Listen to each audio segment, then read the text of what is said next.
Good morning and a very warm welcome on behalf of ThinkYoung to this webinar launching the 2021 Thinkathons to talk about young people shaping the digital world. Today, we're going to discuss Generation Z in 2020, impactful and inspiring ways young Europeans harness digital tools to deal with COVID-19. The Thinkathons, which began in 2019, provide young people with a platform to debate our digital future. And next year's editions are going to explore different ways in which the digital world can enable young people to lead better lives and give participants the opportunity to create and pitch their policy recommendations to the policymakers to ensure an inclusive digital world for young consumers. And we're going to kickstart that discussion today by discussing emerging digital global trends, especially in the context of COVID-19, and focus very much on the young consumers' online needs and what needs to be done to optimise that digital transformation and ensure we meet those needs. I'm Jackie Davis. I'll be moderating both of our panels this morning. The first, we're really going to try and identify some of those trends. We're going to talk about the role digital tools have been playing in helping young people to live through the pandemic, the creative use they've been making of those tools, and what all this means for the future. And then in the second, we will turn our focus more to how do we create the best possible policy environment to make sure that it meets their needs. What does all this mean for policymakers? What does it mean for the digital industry, from some of the entrepreneurs and exciting startups we're going to hear from in our discussion? One quick bit of housekeeping before we get underway. If you would like to contribute to the debate, please use the comments box on whatever platform you are watching us through. You can put questions. You can also make comments to what you're hearing. I only have one request, please. Can you make them as brief as possible? Twitter length or even less would be magnificent, so I can see at a glance what it is you want to say and if it's a question, who it's directed to. And if you want to share what you are hearing at this event with the outside world, and please do so, let's get that digital message out. Can you use one of three hashtags, either hashtag Thinkathon, hashtag Gen Z, or hashtag digital? So let me introduce our first set of panelists, and we're going to focus in this one, as I say, on the trends, on what's been happening during COVID, and what are the emerging needs of our young online consumers. I'm delighted to welcome Tiago Guilhem, who is Assistant Policy Officer for Youth and Sport in the Permanent Representation of Portugal to the EU. And of course, Portugal moving into the EU presidency hot seat in just a couple of weeks from now. So great to have you with us, Tiago. Ilmari Nalbantolo, who is Deputy Secretary General at the Finnish National Council Alliansi, which hosts about 135 national youth work and educational organisations. We have Kate Morton with us, an entrepreneur and owner of Body Expressive Party Aerobics. She's chair of Dance Express, been busy during lockdown, hasn't been held back by the lack of those physical moments to meet. Alessia Fontanari, who is co-founder of the Italian startup Mappo Tappo, which organises group trips for climbers with a strong focus on sustainability. And again, Alessia has been very busy during lockdown. She'll tell you all about what they've been up to. And last but not least, Andrea Gerosa, founder of ThinkYoung. A very warm welcome to you all. Totally interactive conversation. Going to dive straight in. I've got lots of questions for you all. And Tiago, maybe if I could start with you in terms of the impact that COVID-19 has been having. We've seen people finding very creative solutions to meet together, to socialise, to work, even to fall in love. What is your sense of how the COVID-19 has impacted on enabling people to get through this pandemic and find these creative solutions? Well, good morning, everyone. Thank you to ThinkYoung for this incredible event. And good morning to everyone who is watching us. Well, my first reaction to that question would be the outstanding increase of online content that we have assisted through the social media. Notwithstanding, if you look closely to the impacts of the COVID-19 pandemic, it has reshaped the political, social, and economical landscape. And young people were particularly affected. We were the first ones to drop out the physical school, and we also had loss of jobs, within which most of us were in a precarious situation. And we faced also the disruption of youth mobility and solidarity activities. Therefore, we had to turn to the digital environment in order to fill this education, social, and political gap imposed by the pandemic. I remember to see during the lockdown many young people reaching out to their networks in LinkedIn, for example, to volunteer themselves to revise and update the curriculum of other people. I've seen young people engaging in online classes and workouts. I've seen young people volunteering themselves to help other people and fostering a transgenerational connection, and fostering even more the youth participation in the society. Thank you. So lots of very positive ways, as you say, that people have been engaging, as well as using very basic tools, the shopping tools and so on. They've actually used them to reach out. The great examples you were giving there. Ina-Marie, based on your experience and the word coming in from the organizations that are your members, is for you the picture the same? How have you seen what has been happening? And do you think this has been really new trends, new developments, or an acceleration of something that was already happening pre-COVID? I think it's basically the acceleration of something that has been happening before already, especially here in Finland. The digitalization of the youth work is an essential theme in Finland, especially because we have almost the lowest population density in Finland. So it's not easy to reach out for the young people here in this kind of country. Of course, it's also a positive thing because that's one reason why we have then been able to develop some new tools and ideas and methods for reaching out young people. But during this COVID time, it has really been a catalyst and sort of accelerator for the digital youth work. For example, we have realized that we have found young people that we didn't know that were existing, really, because there are lots of young people who have, for example, social problems. They don't want to talk to people, not even with a youth worker, and come to this sort of youth house or whatever, because there you also have to talk to someone face to face. But I have really nice stories from young people who say that this is the first time that I'm talking with an adult. It's via Discord or via Snapchat or via Instagram or whatever.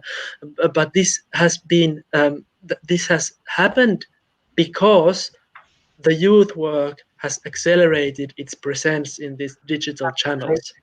And interesting, of course, because we're focusing here on Gen Z, we're focusing on young people, but this has revolutionized how we all use digital tools and those means of communication.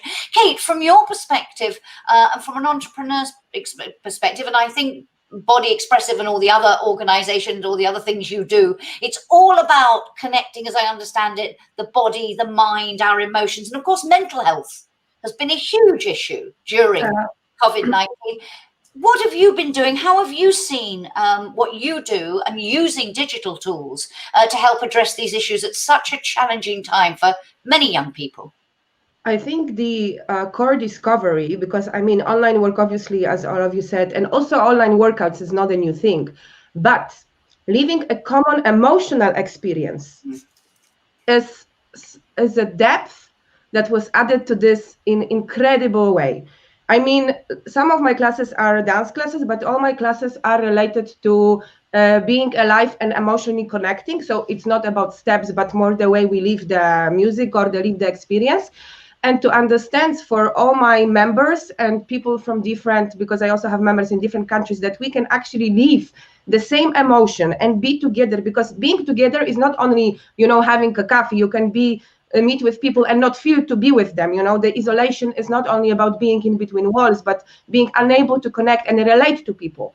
And having this, the deepest way to be, oh no, I am with other person because I was living the same, you know, we like to say passion, but it could be sadness, it could be anger, it could be frustration, because you express all of these emotions through your body, was extremely powerful. And I really feel that this is really, that makes you deeply feel I'm not alone, because I participate with my emotion into something that another person in another corner of the world feels exactly the same way. And that's just a layer that I haven't seen before to this extent in my work. Thank you. We'll come back to some of the ways in which, through your work and others, we can address those issues. But as I say, that common experience, quite unique. Alessia, for you and Mapo Tapo, I think you've been busy, as I understand it. You've organised a crowdfunding campaign. You've produced a travel guide. You've been raising. You've been doing some charity fundraising. For you, how have you seen, for you personally, as a startup, as an entrepreneur, have you seen COVID-19? And more broadly, would you agree with what we've heard about some of the ways both young people have been impacted by digital tools and are using them so creatively? Yeah, absolutely. And I share a lot what Kate just said. So with Mapo Tapo, we launched Mapo Tapo this year, right before COVID, and it is a startup about group trips. So of course, heavily impacted by COVID, as you can imagine. We were lucky enough to have some windows where at least locally we could test out our concept of group trips about extreme sports. But of course, with the second wave of lockdown coming on, we quickly readapted and decided that this could be an opportunity and not just something to just to suffer. And so what we did, we created a crowdfunding campaign to create a climbing travel guide. So a book, an illustrated guidebook of the 50 best climbing destinations all around the world, with the goal to provide visibility to the areas that are off the beaten track and where the development of this awesome sport, rock climbing, can make a difference for the local community. And what we found that really is unique, I think, of this 2020 is that the online community really came together from all over the world. And we met our fundraising goal in less than 20 hours with people from 38 countries, which is really impressive. We got support from athletes from really all around the world. And I think this resonates a lot with what Kate said, that people want to feel something together. So having a common goal, dreaming together, of a new way of traveling is something that only in 2020 was possible, I think. Absolutely. That, as you say, bringing people together at all levels globally as well. Andrea, I know you've been doing some research into what young people have been doing and how they've been using those tools. You'll give us some examples of that later. But could I come back to the point that Ilmari was raising about, has this been the start of something very new, or for you, an acceleration of something we were already seeing? Because it strikes me, yes, young people were using that tools, but the creativity we've seen to support each other, to support communities, to find different ways of engaging has been really something quite new and unique, or not? Absolutely, yes. And quite new, and the positivity behind it. I mean, I think all the four who spoke before me completely get the point. There were plenty of positive examples, plenty of positive stories of young people who saw in this a way to accelerate what you said, a transition to maybe a digital world that we already start getting into. And that helped. And that they saw in a crisis, they saw an opportunity. And young people, one thing that a lot of people don't understand is that they grew up with all this digital world. So they know what it is, it's very familiar for them. It's like for me playing football, because I grew up with a ball on the streets in Italy, it's very typical, no? And this is something that they took the positivity out of it. The four guys all here live are a perfect example. We have plenty of examples later. Next couple of weeks, we will share more examples. And this is something that was only possible because we were all in this together. And that's something that I think we really should underline in a year that was terrible for all of us, for our families. Some of our countries were badly hit, but there has been incredibly positive stories, and that's what we would like to close the year with and look at 2021 with this view. Absolutely. So as we've been talking about, it's not just been about making what would otherwise have been impossible possible. My favorite thing about the online world is not this. No, this is magnificent, but it's the quarantinis. Drinking with friends from across Europe of an early evening, albeit online, but for me, better than nothing. But I wanted to ask you all, please do indicate if you want to come in. Which of these behaviours will we keep? When the things that were impossible are possible again, will we just go back to the way we were? Or do you think two things in terms of how we interact with each other, but also Tiago was talking at the beginning about that very positive sentiment of helping communities, reaching out and supporting people. Will that live beyond COVID as well? Kate, you wanted to come in. Yes, I just want to comment on your first, what you said, which will stay. I can tell you for sure that when people connected emotionally to online classes, the way I'm doing, so making physical experience, also emotional experience, I already see that in between the two lockdowns, a lot of people who normally would be, for instance, going for holiday classes from holidays, from Christmas. So they actually think now the online is an alternative for when they cannot be in the local studio, which wasn't there before. So I'm 100% sure this is going to stay. And is that, Kate, going to change your approach as a provider of these services to how you mix and match? Oh, totally. We're going to stay online forever, ever. I just love it. Totally. I agree with you. They are, even if they went for, holidays, like for sure. Tiago, we're going to stay living like this forever now? Do you think? Do you love it? No, absolutely not. We're not going to stay living behind the virtual scene as we are living right now. We need the social contact. We need the physical presence. We need that physical presence to foster the solidarity activities and the youth mobility we young people are used to. But mainly the virtual thing that will remain, it will be the use of the digital to see and to talk with our friends, our family. I myself, I have my family very far away, like nearby Australia in Timor-Leste. So I use the digital world to connect with them and to stay connected. And that's one thing that will certainly stay in our daily lives. Other thoughts on this, Ilmari? Do you think which bits will stay and which bits will go? Well, I think that there can be surprising positive things that will stay. For example, as Tiago a bit referred to, I guess many people are already, how to say it, a bit not really content, but a bit fed up with all that every meeting and everything is just digital. I mean, people are really missing the social contact, and this can be also positive to think, because at some day this will end, and then we will be back in like meeting each other face to face, and maybe then people will also appreciate these face to face contacts more, and the sense of communality that, for example, is created in workplaces and in youth clubs and in whatever community you are part of. So this might be one like surprising positive issue. But then in sense in the usage of digital tools, there will definitely be positive things that will remain. For example, one is that what Kate was sort of referring to, that the sort of supply of different kind of hobbies and activities that can be also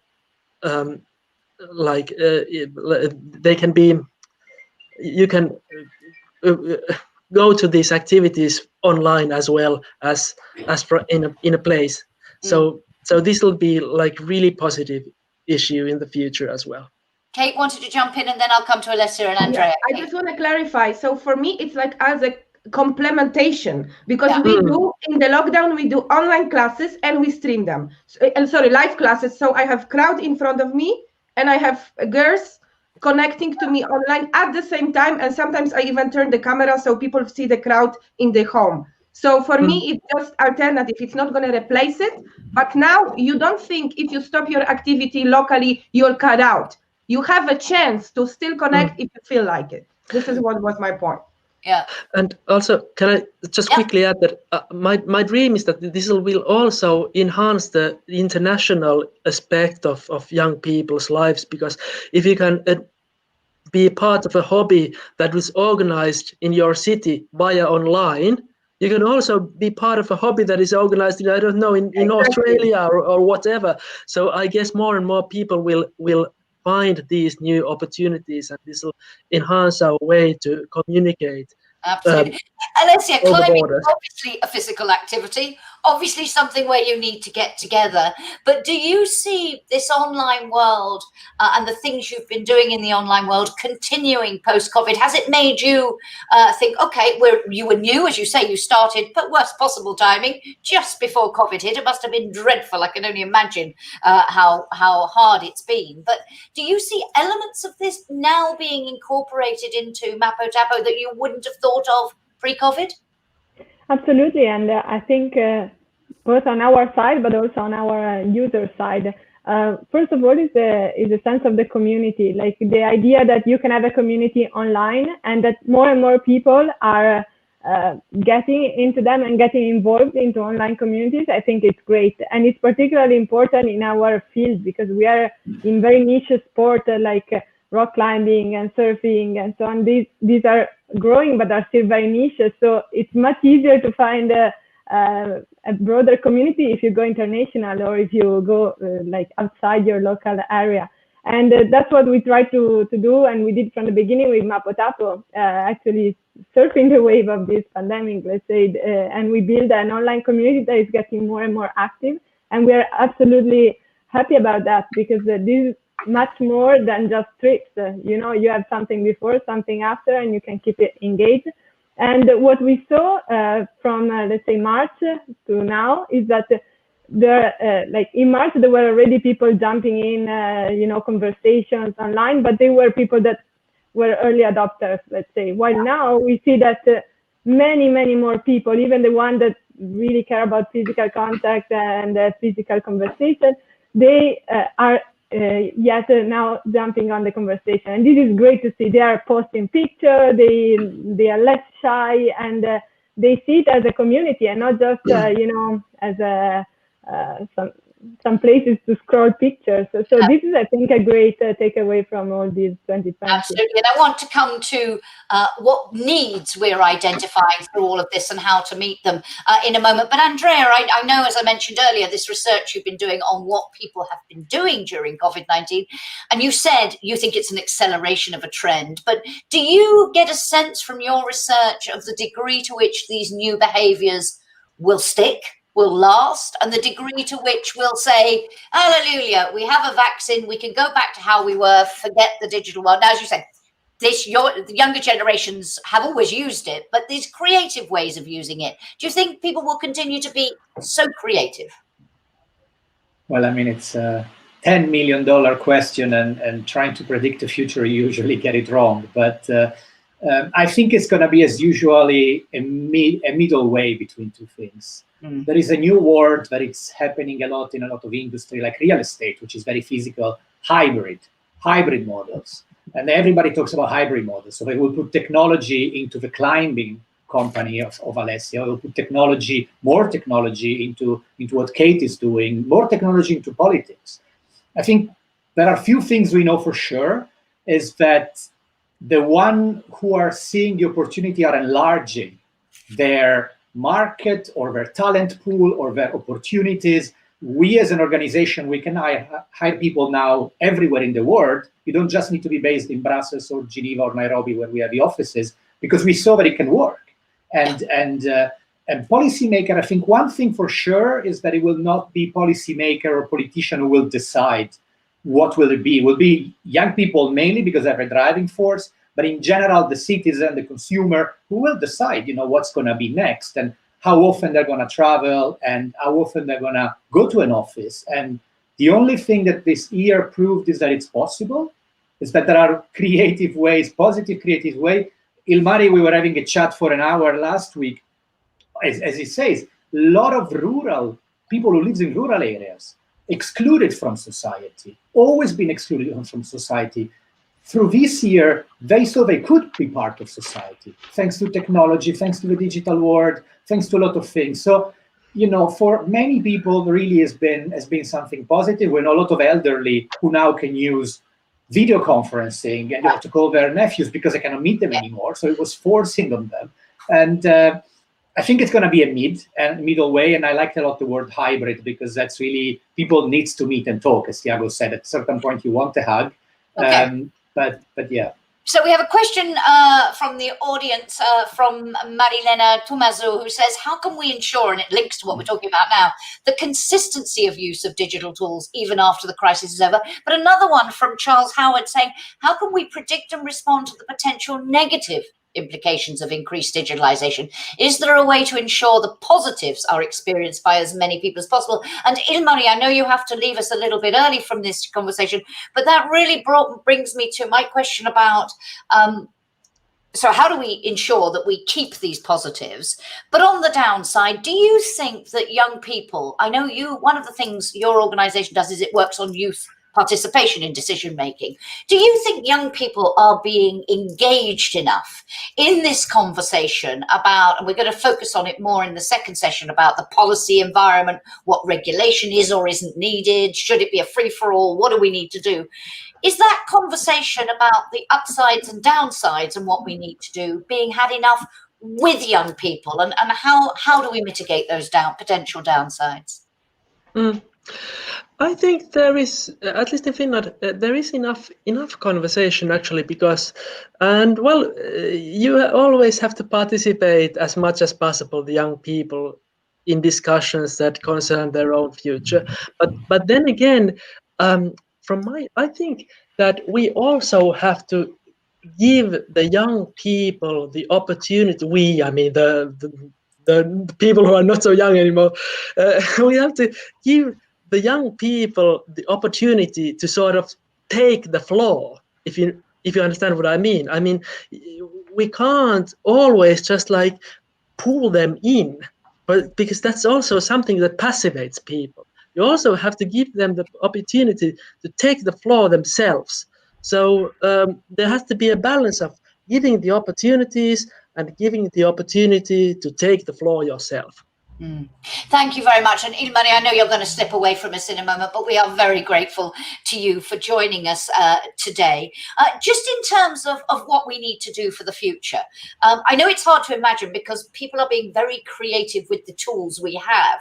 But have you, through the work you're doing, have you identified areas where there are gaps? We don't have the tools we need, or we don't have the enabling environment that we're going to need in the future? Or do you think this is a very organic thing? It will just happen. I mean, for you, Kate, are you developing new tools, new apps, new ways of working? And if you are, is there anything holding you back from a regulatory perspective, or anything you think needs to be addressed to enable you to ride this wave?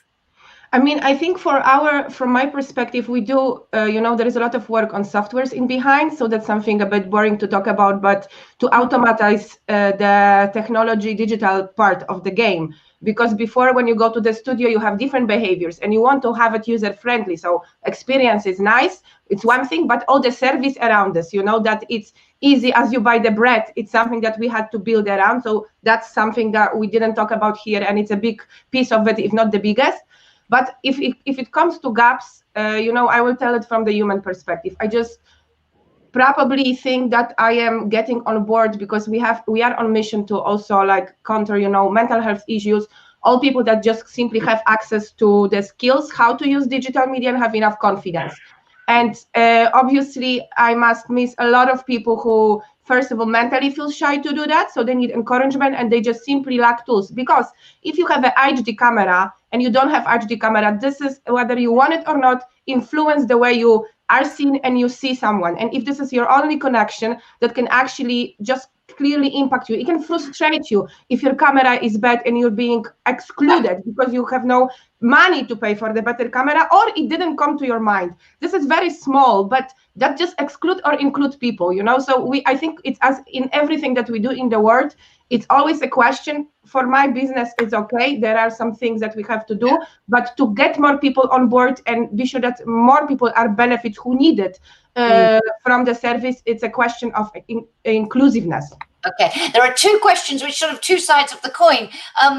One asking about from Guilherme Tosca Diaz saying about the emotional side of virtual socializing. To what extent do you feel we are able to obtain positive feelings from virtual socializing? You talk there, Kate, about some of the frustrations sometimes because your connection's no good or whatever. And then somebody else saying, how easy will it be to go back to normal post-pandemic? Have we now got so used to living in this technological world where we don't leave our houses, where we socialize, that actually it will be quite hard? So those are the two sides. And then we have two questions about education I'd like to come to. But Tiago, it's an interesting one, isn't it? We have the sort of the positives, but have we all got so used to this that when we are able to meet physically, there's going to be a certain hesitancy, having done this for so long? Or do you think actually people will just go, yes, it's over, and rush out again? And Alice here after that.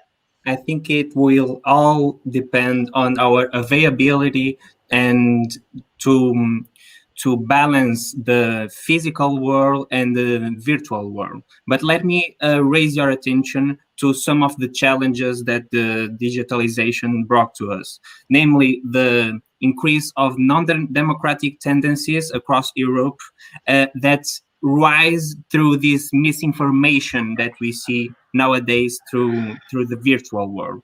In that sense, I do believe we as young people have enormous impact in influencing this and fighting this disinformation. We need to act as agents of change, because we acknowledge ourselves as fighting racial, ethnic, gender inequalities, and also the fighting for the environment. Those are really impacting the way that young people see the society. In that sense, we need to act like agents of change to tackle misinformation, to reach out to people with less opportunities in rural areas, as Andrea was saying, and to foster a sense of good information through the old society.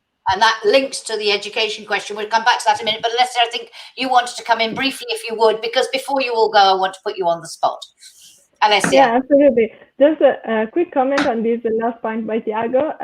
This is precisely what we saw with our crowdfunding campaign for the book, The Climate Travel Guide, because what we wanted to promote with the book is to give visibility and to these rural areas all around the world where the development of the sport can make a difference. And we saw a lot of attention, a lot of people getting together and getting excited about this. So I totally resonate with you. Very good. And then yeah. Go on. No. No, I wanted to share. Like, we saw a little sneak peek of how is it to get back to normality in September and October, at least within Italy. And from our experience in our trips, what we saw is that people were really eager to get together, but in smaller groups and away from the crowd. So just on the education point, and I don't know who can pick up on that, we've had two questions, one from Mario Bobbio and one from Julia Crumier, who says, the pandemic has had a very strong impact on education for a young generation. Do you think digital education, apps, Zoom classes, and so on will disappear when the pandemic is over? Or again, and Andrea, maybe come back to you because I see you nodding, brief one if you would, are we going to keep some of these digital education tools for the foreseeable? We must keep them. And then I want to let the other reply, because I have another 40 minutes in the next panel. But I think we must keep them. And I think it was great for teachers to be forced. I have a friend of mine who's a teacher in high school, and he said, I'm 37, I can use this kind of things. But plenty of teachers in the 50s and 60s that were forced to learn digital tools that they needed to use even before the pandemic. They just didn't use them.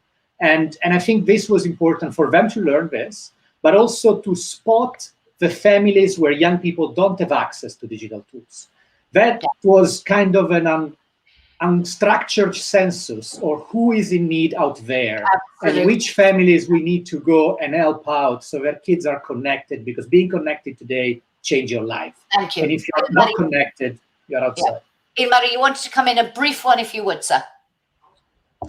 Yes, I think that if we keep the digital tools in the education, that'll ensure that the children will be equipped for the future that is unseeable at the moment, because that'll equip them for the change, because they have to change themselves with the digital tools. So the most important thing is to equip children for the unforeseeable future. Absolutely. Okay, we are almost out of time, but I want to put you all on the spot, and I'm going to go in the reverse order to my first question. So I'm going to start with Alessia, then to Kate, and then I'm delighted we still got you with us, Ilmari, to you and Tiago. Andrea, I'm going to leave for now because we're going to hear from him again later. But Alessia, I'm going to put you in charge of EU policy, digital policy, for one day.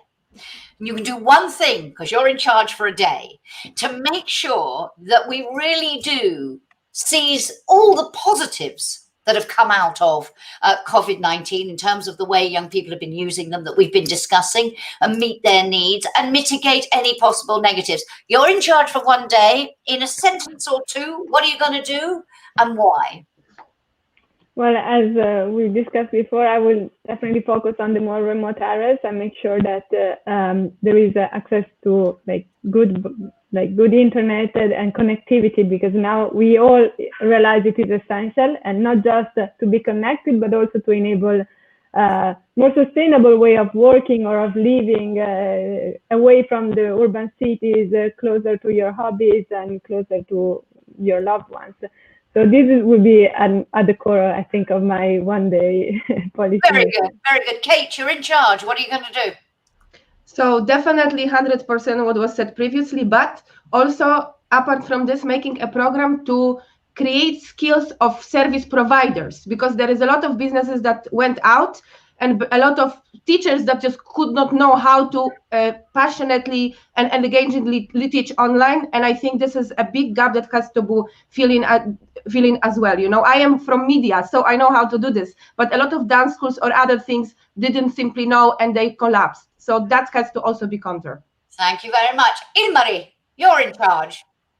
Maybe a program for those people who are in challenging positions in the society, so those who are poorer or in the rural areas, or disabled or somehow, because we have to include everyone in the change. Thank you very much. And Tiago, of course, Portugal moving into the hot seat, being in charge of running EU business for 6 months from January. But for you, I'm going to elevate you. I'm going to make you can be president of any EU institution you like for a day. Don't tell the bosses. What are you going to do with that one day in charge? Well, mainly tackle data protection, disinformation, and education. Complement formal education by physical and virtual settings, and also tackle and elevate education through non-formal and informal education and learning, and promote the participation of young people, reaching out to every young people. Like our main priorities as upcoming Portuguese presidency of the European Union for the youth sector, it will be strengthening the multi-level governance when promoting the young people participation in society. So we'll be focusing on young people participation and engagement in society. Thank you. And on that note, I just want to thank you all very much with your positivity, with your commitment. I can see that we're going to keep all the benefits of what's happened over the last night. And it is great, Andrea. Thank you for us being here, focusing on some of the positives out of COVID, when inevitably, of course, we have to focus so often on the devastating social and economic impact. So thank you so much to you all. We're going to come back in our second panel to talk about some of the consequences of this. We began to touch on them, and Tiago there in terms of the presidency. What does all this mean for the future? What do we need to do? What does it mean for the digital industry? What does it mean for people like Alessia and Kate, startups and entrepreneurs what does it mean for the policymakers? But panel, the audience can't thank you in the traditional manner, so I like to bring the physical world in, and I'm going to do it for them. Andrea, you want to say something? Yes, Jackie, not just because, I have a soft spot for entrepreneurs. Anyone who's watching us, you can find on our social media the contact of Kate Company and Alessia Company. So if you are into online classes or climbing in the most remote and beautiful area of the world, go find them on our social media, click, and as soon as you can, support them. Looking forward. Thank you, Andrea. Thank you very much. And if I could Thank ask you, guys. to leave the studio, click on that button at the bottom so that I can let our second panel in. It's been great having you with us. Thank you very much. Andrea, while we are waiting for our second panel to join us, I mentioned earlier the research you've been doing into how young people have been using these digital tools. We heard some great examples there from our panel, but you also have some best practices. You've done some case studies, looked at some out-of-the-box initiatives. Can you take us on a whistle-stop tour through some of the examples you found? Yes, absolutely. So you will see coming up, wow, that's beautiful. So the people in the background definitely can see us. The title is quite straightforward, Millennials and Gen Z in Europe, 9 impactful and inspiring ways young European harness digital tools to deal with COVID-19. So positive example. The first one, probably the one that most of you saw on your social media. There were 2 teenagers, 12 and 13 years old from Italy. They love tennis. They couldn't leave their house. They decided to play tennis on the rooftop. It went viral. 20 million people saw it. Roger Federer went visit them and played tennis with them on the rooftop. That was really brilliant. The second example becomes a bit less fun and creative, but definitely more impactful from a societal point of view. Easy Peasy. It's a platform that empowers parents to educate kids during lockdown. And again, digital world that helped people that before didn't know how to use it to make sure the kids could keep on their education. And as we spoke before, education was really dramatically hit during the lockdown. The third example, it comes from a teenager. He started a platform where volunteers could help people in need, especially the elderly.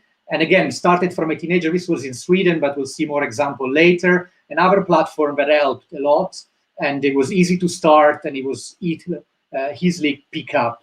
The fourth one, and I'm trying to go as fast as possible, and as I said, there will be more published in the coming weeks.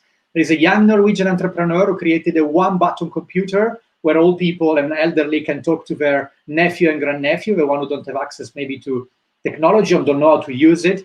And she sold over 2,500 in the first couple of months of this being up. And the fifth one, if we can move on, this one was very important. This is a young kid, a young boy who initiated a global art project. 250 artists got involved. They were fundraising for NHS, big impact, a lot of money fundraised. And art, we'll see later, it's one of the, again, industry that got most hit. And on the other side was quickly able to change. The next one, please, is again art. So this was a theater, and all this industry has been dramatically hit. A lot of people lost their job. The student in Serbia said, why don't we move everything online? 11 European academies joined. There was an online theater festival, many people participating, and again, something where technology helped and digital world helped. And the next one, please. This is nice. This is fun to watch. Links a bit to the first one. The 3 kids from the UK, they persuade the public to stay at home by basically recreating the song live and direct from famous English rapper. And it's called The Homeschool Champs. You can go Google it. Went viral again.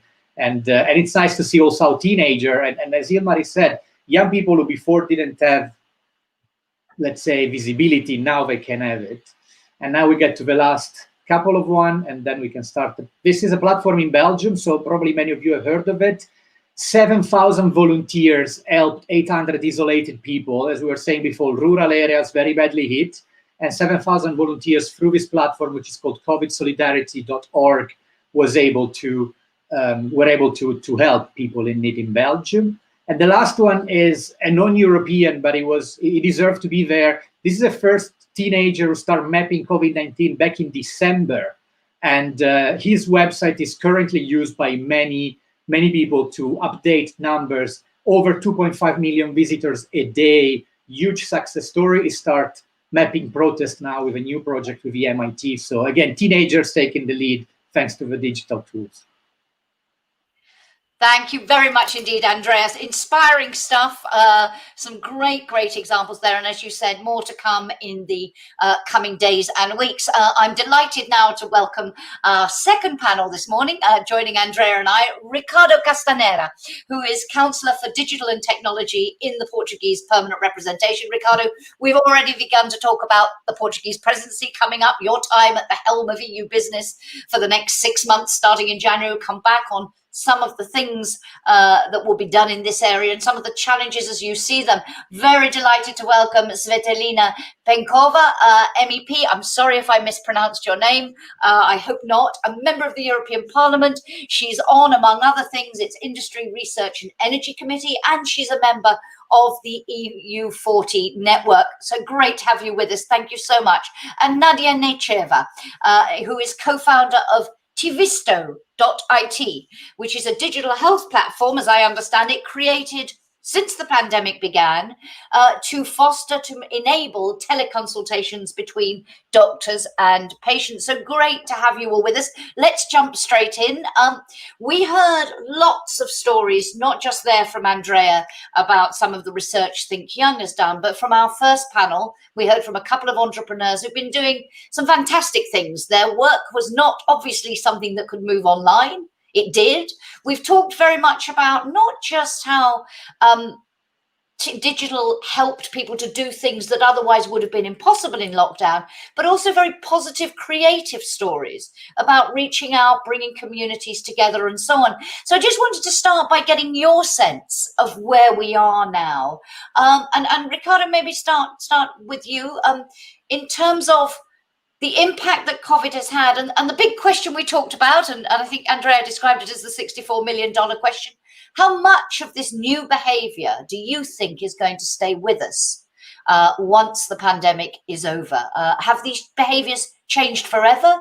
Where are we most likely to do things permanently differently, if I can put it that way? Same question to you all. Ricardo. Well, thank you. Thank you very much for having me here. It's absolutely amazing, the projects that you've just shown. And for sure, there are many others. I would like to stress the idea that the COVID crisis accelerated the digital transition by many years. And suddenly, we are all quite forced to move into the online world, not just for work, study, shopping, socializing. It was and it still is a big change. Although this forced change brought some risks, it's important also to note not just the positive side, because there is also a dark side of the moon all the time. We are seeing that, for example, more illegal, more harmful activities online, and then we can talk a little bit more about that. But a lot of benefits. And for example, many barriers to teleworking, to teleschool were completely torn away, and many new tools emerged to make this easier. And some projects, as Andrea just came up with. Nevertheless, I believe that the human experience cannot happen only in the online world. This is a very important message. We still need to have the physical contact with other people. I think that after the pandemic is over, and we all wish that it's over really soon, we will still use the online tools as we are using right now, but I hope that in a more balanced way. Companies, universities, individuals that are now living, I would say, all day long on an online way. It will continue in somehow, but it cannot be entirely as it has been in the past now. Indeed not. Yeah. The question I want to come back to, Ricardo, a bit later is, what does that mean in terms of the environment, the policy environment, how we meet the new needs and challenges, and as you said, also how we meet that, what you call the dark side of the moon. But Svetlana Penkova, let me come to you in terms of, would you agree with Ricardo, who's really saying what we've seen is an acceleration of something that was happening already. But we've also heard from lots of our speakers, and those examples Andrea gave, of things that weren't happening at all. Ways in which digital tools have been used amazingly creatively to cope with the specific challenge of COVID. That we might say, okay, the world's gone back to normal, so some of those community outreach, social projects and so on, we don't need. How do you see the future? Are we going to keep a lot of these positives and creativity that we've had? And what do you think that means for meeting the needs of young millennials? Thank you, Jackie. Thank you so much for having me here, this conversation. The first part was extremely interesting in terms of all the innovative projects and the examples that were presented. So I definitely agree to the aspect which says that the innovation had boosted dramatically. Like we're discussing, for instance, currently Parliament, the artificial intelligence and the regulation concerning that path. And from what the experts are saying is that that type of technology, for instance, jumped by years in terms of what has been happening in the past few months, just because the creativity had boosted the development so quickly into everything. And of course, the young people and the millennials have a crucial role to play here, because they're very quickly adapting to all those changes. They're quite reactive in a positive way and very innovative. And we've seen that in many examples all across Europe. But as a member of parliament and the regulatory side, I have to point out that we need to be cautious on regulating that quick development. What we've seen in the past, and it's quite more obvious now, is that technology and innovation can move much faster than the regulatory framework. And those are some of the main topics of discussions we're having now, especially in the Industry Research and Innovation Committee, where we're discussing how can we move quickly, because the needs currently, the needs of the education system and the need of the job market are quite obvious in terms of the technology is already part of that. And now we need to make sure that it is being done in a collaborative way among all the European countries, and it's being done in a way that we protect the users. Because Ricardo already kind of mentioned the fact that sometimes everything is online now. Yes, everyone has access to a lot of things that were probably not even considered in the past, but we need to be cautious on the harmful content that is out there.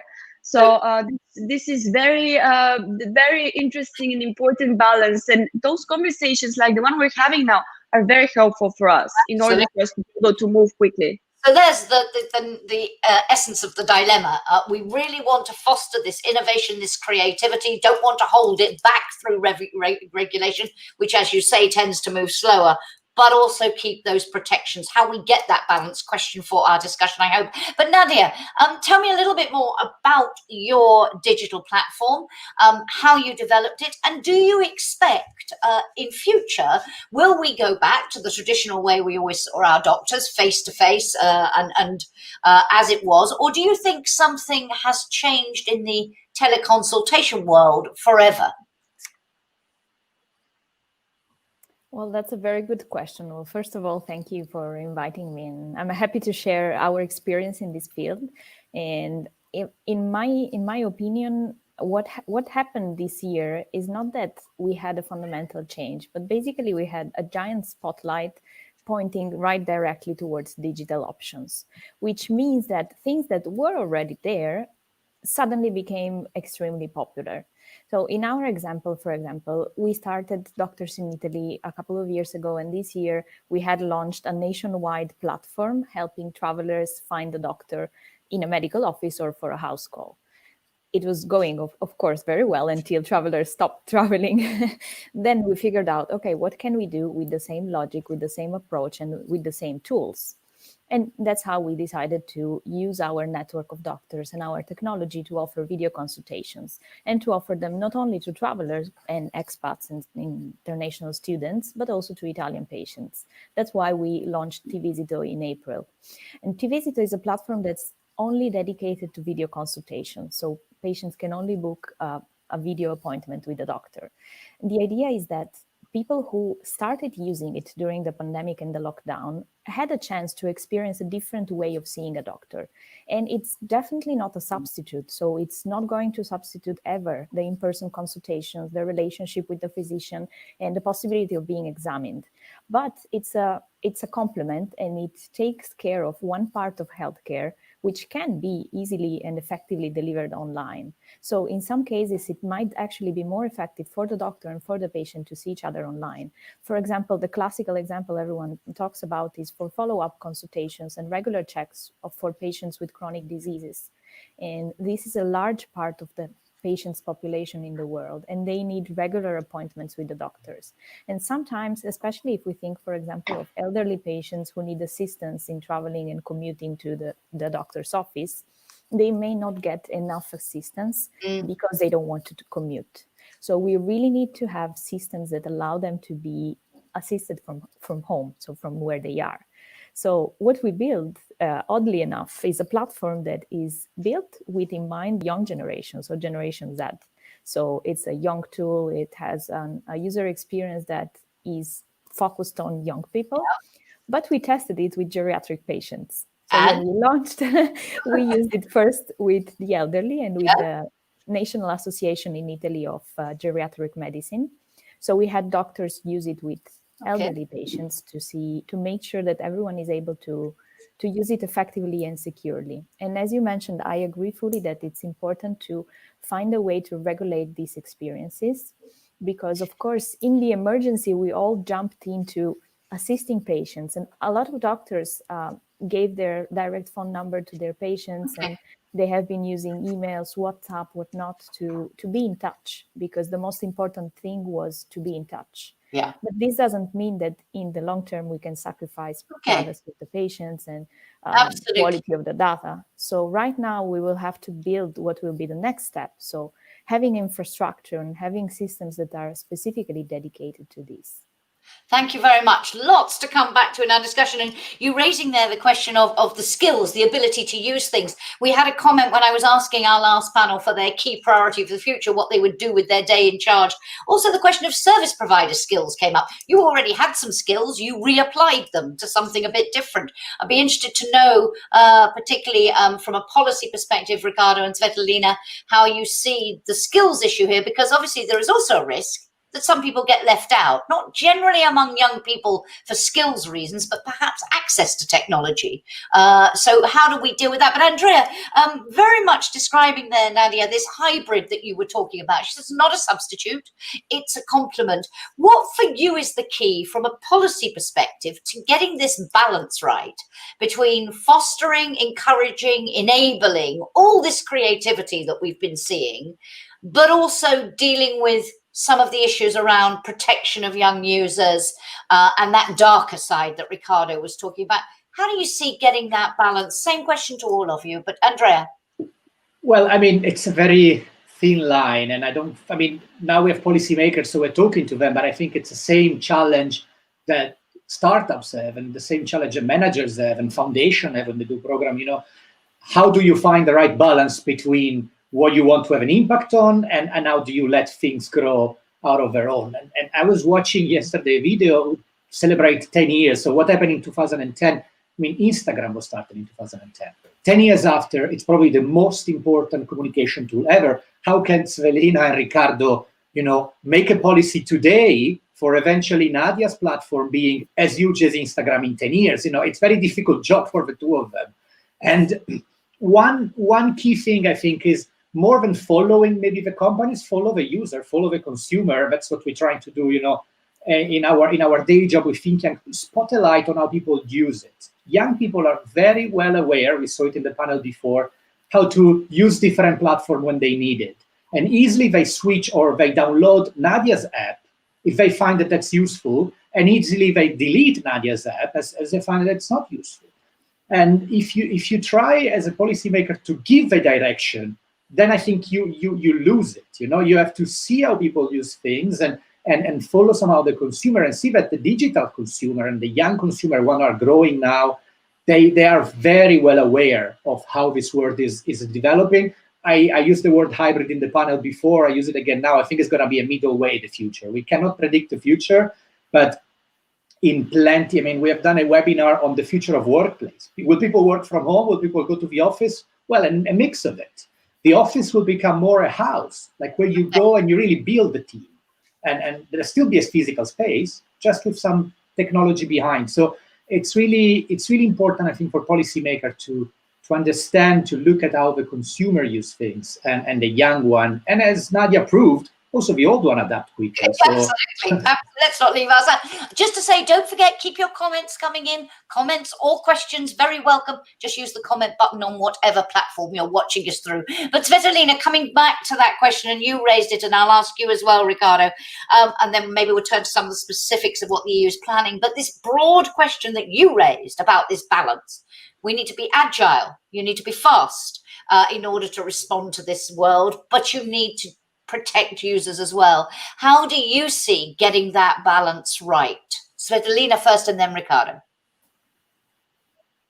Perfect. So I will start with something I actually believe is a bit of a misconception, that the millennials or the Generation Z are born with the right digital skills. And we should be thinking a little bit about that. Yes, they are more adaptive and they are quicker to getting used to the new technologies, but we need to emphasize on the right digital skills here. Because this goes back to the question in terms of what abilities we need to teach them in schools and how we need to reform the education system now in order to have the right skills. On one side, being users of that new technology or of the certain apps, for instance, the one that Nadia just presented, which is quite interesting, but also have to have the critical thinking and being able to distinguish what's harmful, what's good, and how they can collaborate and teach even the older generations, which are not that used to the new technologies. So this is going back to schools and actually re-emphasizing on the need of teaching the right digital skills. And here, what could be the example in terms of, like, for instance, promoting more STEM disciplines, which are combining more practical skill sets. In terms of the general European programs, because you did ask in your question a little bit about the specifics we're going to get into afterwards. But for instance, Horizon Europe is something we need to be putting more funding into. This just because research and innovation program. Yeah, exactly. So I think those are quite useful parts, but we should stop thinking that the younger generation know it all. Yes, they're faster, but we need to help them to have the critical thinking of how to use that. That's the only way to protect the consumers in the future in terms of having a proper use of the digital technologies. And in terms of the first aspects and the access of digital technologies, yes, this is a difficult question. And this is, again, through funding of the right widespread European programs and not only European as well. This is a matter we've been tackling, and I don't think there is a right solution at the moment. But this has been an obvious problem in every one of the single countries across the world now, especially with the digital education. Ricardo, you raised this issue of the great positives, but also what you called the dark side of the moon. And we have seen, though, some digital giants saying, you know, if you overdo it on the dark side of the moon, whether it be that, and I'm thinking here about the protection of users, but also in terms of some of the competition issues that the Commission is looking at and so on. If you overdo it, we won't be able to be innovative. We won't be able to be as creative as we can be, and nor will the startups like Nadia. Do you see a risk there that in addressing the darker sides, we hold back the positive? How do you see this balance and the agility and speed we need? Well, there is always a risk. If you regulate too much, there is a risk. If you don't regulate, there is a big risk. It means that's the balance that we need to achieve. That's the big question. But what I think is that there is a more urgent notion of the need to ensure the online world is safe and trustworthy. This means upholding the values and rights that we do have in the offline world and put it in the digital world. For the digital natives, it's quite difficult to understand that, but we have that, I would say, task because we cannot live and have parallel universes here, where in the offline world we behave according, for example, to democratic rules, and in the online everything is allowed. I think that this is a very important first point. The second is what can be the policymakers' role here, and is to make sure that the rules and norms are to be respected by citizens, companies, but at the same time to continue or to give the chance for especially young people to freely creating, using, as we saw, strong digital tools for the benefit of all. But I think that it's not just about regulation too. It should be also on top of regulation about information. People should be informed about how emerging technologies work. For example, we talk a lot about AI, but does the young people know how AI works? Does the people know about AI risks? I don't know. I'm not pretty sure about that. And it's very important to know that, and to know and to talk much more about privacy, security online. And that's why digital literacy plays a very important role here. And it's not just for the elderly. Digital literacy, it's also very, very important for the young people too. And a last word regarding the digital industry, the way that they should collaborate, they should play, I would say, a much more proactive role, ensuring that their services and products meet by design safety, privacy, and trustworthy expectations. Nadia, let me ask you very simply, as an entrepreneur, as someone working in this field, frontline, and you've talked about how much difference what you're doing is making, how you adapt it. What do you want from these guys? What do you want from Svetlana, from Ricardo, from policymakers, from politicians to help you in what you're doing? And if I can put it the other way around, what do you actively not want them to do? Is there anything you would say, please don't do this, but we need help in this area? Is there, in your field, are there things they can do and things you don't want them to do? Absolutely. It's a very good question. I wish I had an easy answer. I think the points that both Svetlana and Ricardo raised are really good. And I absolutely agree on the fact that young people are not necessarily able to understand what they're doing online. And not because they're young, but specifically because they're used to a world where everything is easy and experiences are user-friendly. So they may not even question what's in the back end. So while someone who grew up in the 90s and learned a little bit about what happens behind the software and has read the instructions manuals, maybe understands that this still happens in the back end of everything that's online. So for example, one of the things that I think everyone should learn is a little bit of theory of incentives and always questioning why is something there and why it's easy. Just a silly example. So if there is a new app that makes you add a silly face and make you look younger or older or make you change your face, would you ask yourself why you're giving them this data? Why are they doing it? Because so you have fun?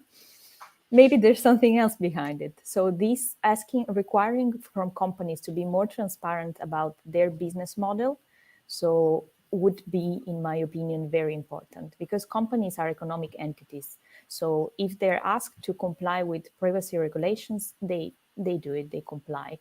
But it's more complicated to ask them to be transparent about how they will earn money from what they're doing, because this is ultimately guiding their actions. So if they earn money from selling data, which could be absolutely a fair way to survive for a company. I'm not saying that's not legal and that's not fair, but if you know that this is what happens behind, then you're aware of what you're doing. Absolutely. So that could be something that might be required of everyone. Andrea, I don't know, brief one if you would, on this question of disinformation and critical thinking. It came up in the last panel, Tiago talked about it, Ricardo was talking about people, do they really understand what artificial intelligence is, what the risks are? Svetlana was saying on skills, it's about the right skills, it's about critical. Have you done much work in this area in terms of young people and disinformation, or is it something you think as part of the Thinkathons next year you're going to have to think about? Well, we have done some work in this, and definitely next year we're going to tackle again on this, because the whole Thinkathon has this digital theme that we carry on since 2 years and want to go on. So that was before the pandemic, during the pandemic, after the pandemic. I do see. I mean, I'm trying to look at the two panels now. the energetic one before, and the opportunities, and we're going out and we're finding the guys in rural areas that before were not connected. Now they are, thanks to technology. And now we're spotting the kids who don't have a connection at home because they are forced to do education at home. So the first one, the positivity of 2 entrepreneurs growing, building the app, and adapt to the pandemic when you organize travels. That's a bit of a challenge, no? And now, obviously, with policymakers trying to find, the right balance, which is usually, I think it's the right approach that Riccardo Sevellini are having. Try to find the right balance. I do have a bit of a different opinion when it comes to the skills itself. I mean, we do have done really a lot of studies in the last 10 years. We've traveled extensively, not just in Europe and every region of Europe. I mean, from north of Greece to South Portugal, to north of Sweden, but also Africa, Asia. Really, the adaptability of young people, even the one that maybe don't have a university degree, it's impressive. And I do understand that we are looking out and seeing data protection, but I mean, I run an NGO, and GDPR had an impact, cost, time, etc., on our organization. I'm not saying it's bad. I'm just asking, guys, please have a look at how Nadia can start a company that eventually will employ 10,000 people in 5 years when there's so much papers around. There are some filters, some questions. I'm linking this to many conversations I've moderated about small businesses generally and the Small Business Act, that filter that says, what impact does this have on a small business, never mind the giants, those sorts of filters. But Riccardo, 2 questions to you. In terms of EU policy in this area, and we're waiting for the digital services and digital markets package next week, I believe we're expecting it now. So Portuguese presidency will have to implement it. What do you think is going to be absolutely key there? And I have a question linking to that from Ulvet Enver saying, as a young person, how can I influence policy on digital technology? So engaging with young people, digital natives on these issues to get that balance right, how important will it be? Sorry to lump 2 questions together, but we don't have very long left. So, let me start with the second one, because indeed, policymakers take the views of citizens, because that's the way that democratic societies work, and that's our role. And of course, young people, because they are the most enthusiastic, especially on the online world and using the digital tools. So yes, their views are very, very important to take into account, and we receive a lot of feedback and a lot of proposals. But of course, I think that there is a way to move on that specific area, which is we can always improve using the digital tools to get more feedback and more comments from young people. On the regulation or on the regulatory side, the Digital Services Act, which will come up next week on the 15th, it's a very important piece of legislation because it will review, first of all, the e-commerce directive, which has been approved 20 years ago. And 20 years ago, like Andrea said, for example, Instagram didn't exist at all. Facebook didn't exist at all. It means, just to give an idea to our audience, how important it is to make that review. The question is about what will be included in the scope. And the scope, of course, it's about how especially content moderation on the platforms is done. The second question is about if we should tackle illegal content or also harmful content. Then it's about the way that especially the platforms, they behave proactively in order to exactly avoid I would say negative impact of the content that is illegal and that is uploaded. Strands of issues. Svetlina, what are you most hoping to see in the proposals that will be unveiled next week? What for you is most important there?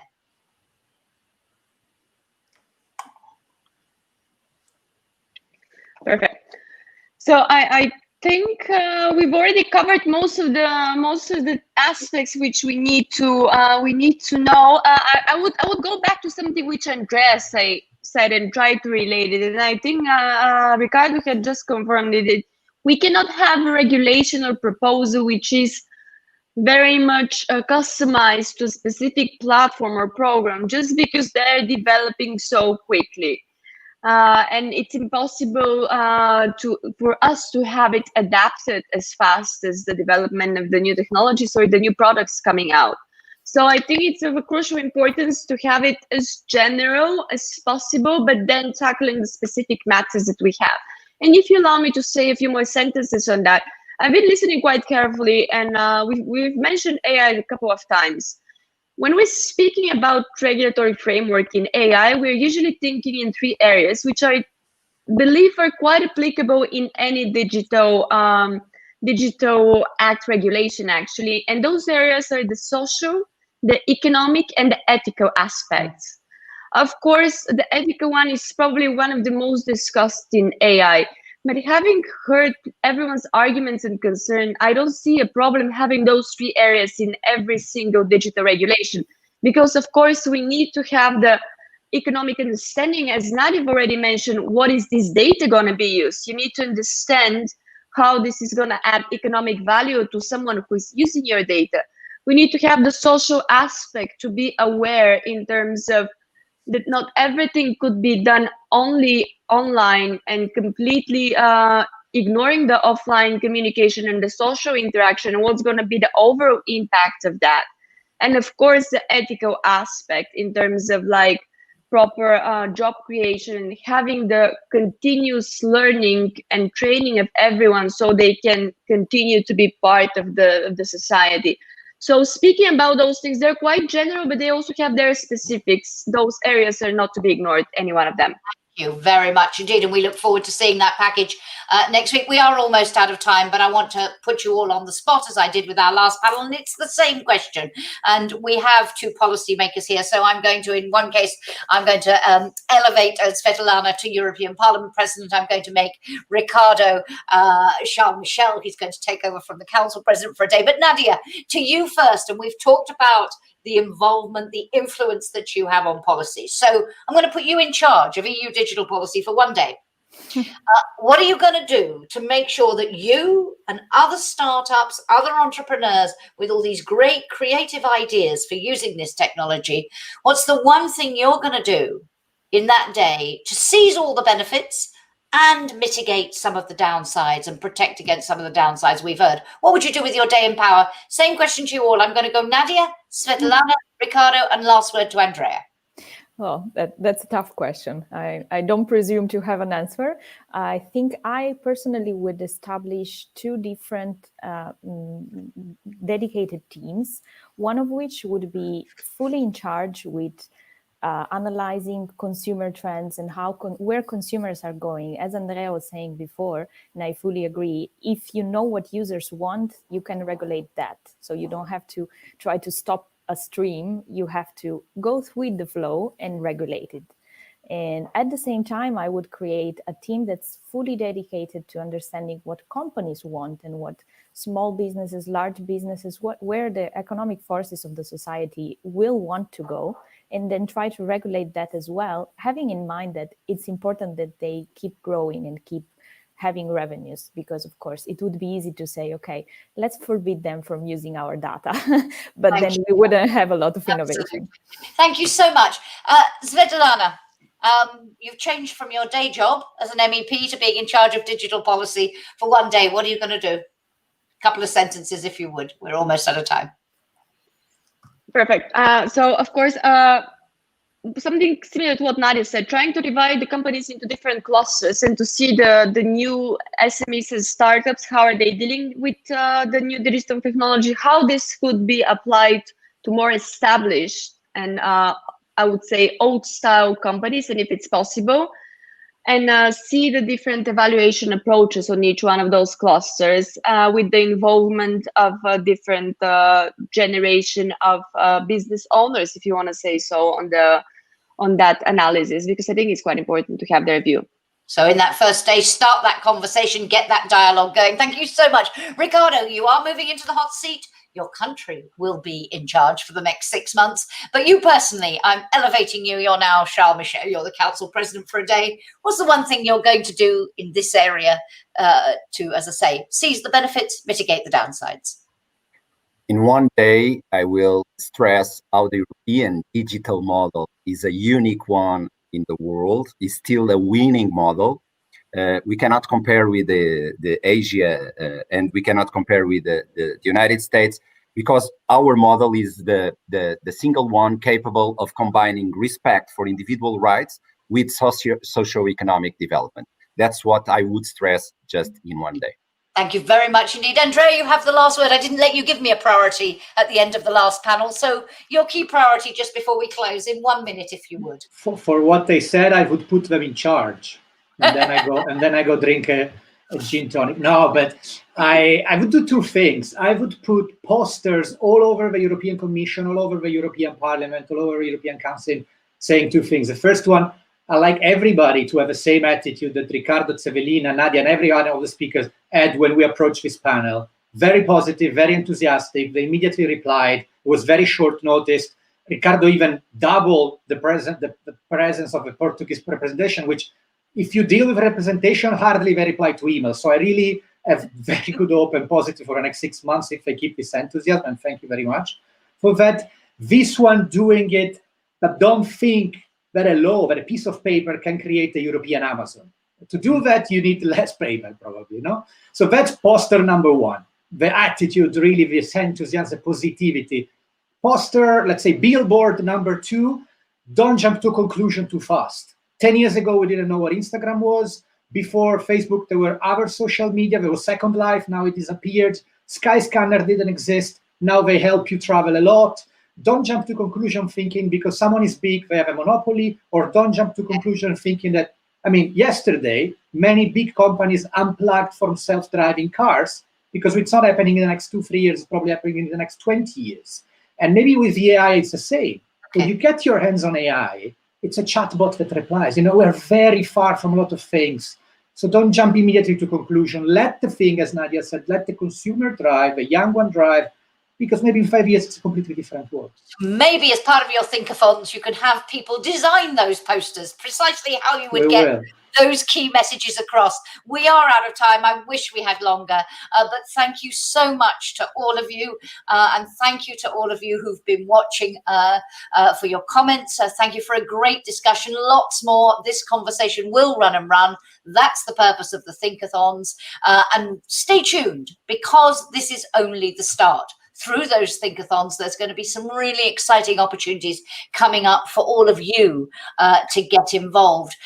So please continue to follow using the hashtag Thinkathon and visit the website of ThinkYoung, www. Do we even need to say that anymore? No. So thinkyoung.eu is all we need to say for news about the Thinkathons, for updates on what they're doing. But it only remains for me again to let me, on behalf of the panel, to give you, this is a hybrid. I'm doing the physical applauding. Thank you so much to all of you. Thank you to ThinkYoung for hosting us and the fabulous team behind the scenes who put all this together.